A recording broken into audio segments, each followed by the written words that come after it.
നമസ്കാരം. പെർഫ്യൂം ഇഷ്ടപ്പെടാത്ത ആരും തന്നെ ഉണ്ടാവില്ല. എന്നാൽ അത് എങ്ങനെ ഉപയോഗിക്കണം, ഉപയോഗിച്ചുകൂടാ എന്ന് പലർക്കും അറിയില്ല. ഇതിനെപ്പറ്റി വിശദമായി നോക്കിയാലോ? നമ്മളെല്ലാവരും ഉപയോഗിക്കുന്ന ഒന്നാണ് പെർഫ്യൂം. ശരീരത്തിൻ്റെ ദുർഗന്ധം ഇല്ലാതാക്കി ചുറ്റും പോസിറ്റീവ് എനർജി നൽകാൻ പെർഫ്യൂം സഹായിക്കുന്നു. ഓരോരുത്തരും അവർക്ക് ഇഷ്ടമുള്ള ഗന്ധമാണ് ഇതിനായി തിരഞ്ഞെടുക്കുന്നത്.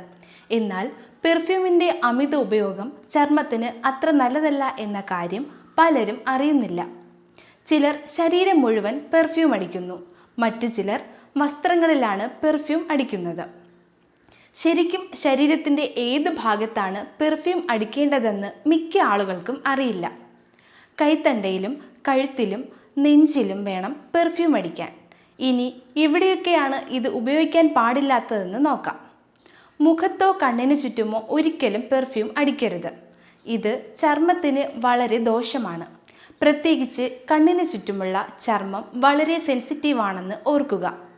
അബദ്ധത്തിൽ പോലും കക്ഷത്തിൽ പെർഫ്യൂം അടിക്കരുത്. ഇവിടുത്തെ ചർമ്മം വളരെ ലോലമായതിനാൽ ത്വക്ക് സംബന്ധമായ അസുഖങ്ങൾ ഉണ്ടായേക്കാം. അതിനാൽ കക്ഷത്തിൽ പെർഫ്യൂം പുരട്ടാതിരിക്കാൻ ശ്രദ്ധിക്കുക.